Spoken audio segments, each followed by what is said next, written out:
வணக்கம். சிறகடிக்க ஆசை சீரியல்ல மீனா வந்துட்டு அவங்க ஃப்ரெண்டுங்கிட்ட சொல்றாங்க. அவருக்கு நானு செஞ்சு குடுத்தேன். ஆந்திரா டிஷ்ஷுன்னுட்டு அவரு எதுவுமே சொல்லாம ஃபோன் பேசிக்கிட்டே போயிட்டாருன்ட்டு அத கேட்டதும் கூட இருக்கிறவங்கலாம் சிரிக்கிறாங்க. எங்களுக்கு நல்லாவே தெரியும். புதுசுல தான் ஆம்பளைங்கலாம் இப்படி புகழ்ந்து பேசுவாங்க. ஆனா அதுக்கப்புறமா அவங்க கண்டுக்க மாட்டாங்கன்ட்டு, நாங்க தான் சொன்னோமே நீங்க கேட்கல. இப்ப நீங்க தோத்துட்டீங்க தானேன்னு சொல்லும்போது, இல்ல அவர் ஃபோன் பேசிக்கிட்டே போயிட்டாரு. மத்தபடி அவரு சாதாரண நேரத்துலனாக்கா என்ன புகழ்ந்து பேசியிருப்பாருன்ட்டு இவங்க அவ்வளோ சமாளிக்க பார்க்குறாங்க. கிடையாது நீங்க தோத்துட்டீங்கன்ட்டு, சரி கடைசியா உங்களுக்கு ஒரு சான்ஸ் குடுக்குறதுனால முத்துக்கிட்ட ஸ்பீக்கர்ல போட்டு பேசுங்க. அவர் எப்படி சொல்றாரோ அத பொறுத்து நீங்க ஃபைன் கட்டணுமா கட்டக்கூடாதான்ட்டு நாங்க சொல்றேன்னோனே, மீனா ஃபோன் பேசுறாங்க. அவர்கிட்ட கேட்குறாங்க, "காலையில நீங்க சாப்பிட்டீங்களா? அந்த டிஷ் எப்படி இருந்தது சொல்லுங்கன்னிட்டு." அவரு டென்ஷன்ல பேசுறாரு. நானு காஞ்சிபுரம்லாம் அவசரமா போயிட்டுருக்கேன். இதே நேரத்தில போயிட்டு சாப்பாடு பத்தி விசாரிக்கிறேன்ட்டு அவர் திட்டுறாரு. அதனால இவங்க ஷாக் ஆகுறாங்க. மத்தவங்கலாம் சிரிக்கிறாங்க. ஆம்பளைங்கலாம் இப்படித்தான் எங்களுக்கு நல்லாவே தெரியும். ஆனா நீ தான் நம்பல. இப்ப நீ ஃபைன் கட்டணும்னா இவங்களும் வேற வழி இல்லாம கட்டிட்டு வீட்டுக்கு வராங்க. முத்து வீட்டுக்கு வராரு. இவங்க கோவமா இருக்காங்க. இந்த இடத்துல இவரு நானு காஞ்சிபுரம் போனதுனால உனக்கு புடவ வாங்கிட்டு வந்திருக்கேன்ட்டு இவரு ஆசை எடுத்து குடுக்குறாரு. அவங்க அத வாங்கி அப்படியான்னுட்டு வச்சுடுறாங்க.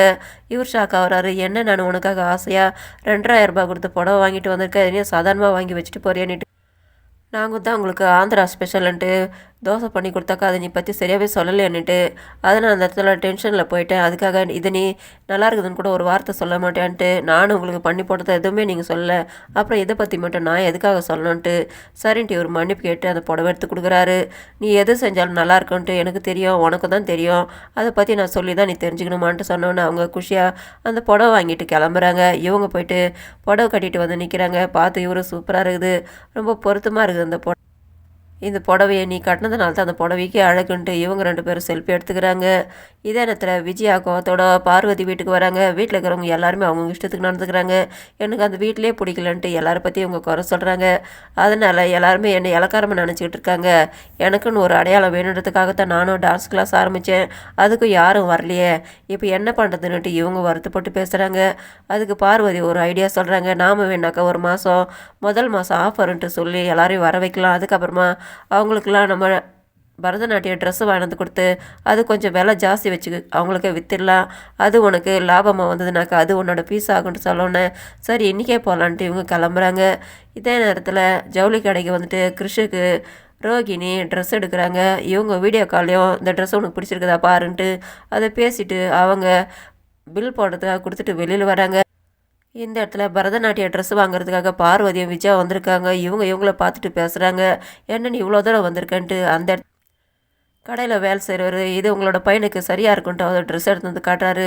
அதை பார்த்து ஷாக் ஆகுறாங்க. யாருக்கு ட்ரெஸ்ஸுன்ட்டு என்னோடய கிளையண்ட்டோட பையனுக்குன்னு சொல்லும்போது அது உங்களை பையனுக்கு சரியாக இருக்குன்ட்டு அப்பா இவளுக்கு இன்னும் குழந்தைய பிறக்கல அதுக்குள்ளார அவளோட பையனுக்கு நீ எப்படி சொல்லுவேன்ட்டு அவர்கிட்ட விஜயா சண்டைக்கு போகிறாங்க. அவங்க அப்படி தான் சொன்னாங்க, எதுக்காக இவங்க இப்படி போய் சொல்கிறாங்களோ தெரிலன்ட்டு அவர் சரின்ட்டு கிளம்பிட்டாரு. நான் சொன்னதை தப்பாக புரிஞ்சுக்கிட்டார் மாதிரி இருந்துன்ட்டு பில்லு போடுறதுக்காக வராங்க. ரோகிணிக்கு 10,000 கட்ட சொல்கிறாங்க. அதை கேட்டு இவங்க ஷாக்காக வராங்க.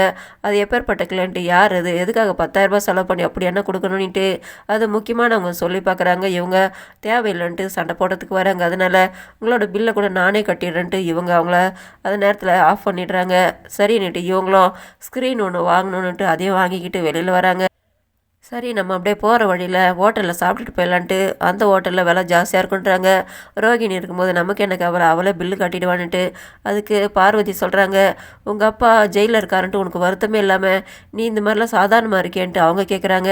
எதுக்காக இப்போ அதெல்லாம் ஞாபகப்படுத்திக்கிட்டு இருக்க, அதுமாரிலாம் பேசாதன்னுட்டு விஜய் அவங்களோட வாயை அடித்து கூட்டிகிட்டு கிளம்பிடுறாங்க. ப்ரோமோவில் முத்துவும் மீனாவும் கிருஷ்ணோட பிறந்த நாளுக்கு வந்திருக்காங்க. இவங்க வந்திருக்காங்கன்னொடனே ரோகிணி போயிட்டு ஒளிஞ்சிக்கிறாங்க. அப்போ இவங்க ஏன் டல்லாக இருக்கான்னு கேட்டவுடனே அவங்க அத்தை இல்லைன்னு தான் வருத்தப்படுறான் போல இருக்குதுன்னு முத்து சொல்கிறாரு. என்னோட பொண்ணோட பையன் தான் கிருஷ்ணன்ட்டு அவங்க அம்மா சொல்லிடுறாங்க. இதை கேட்டது இவங்க 2 பேருமே ரோகிணி ஷாக் ஆகுறாங்க. இதோட முடியுது. நன்றி, வணக்கம்.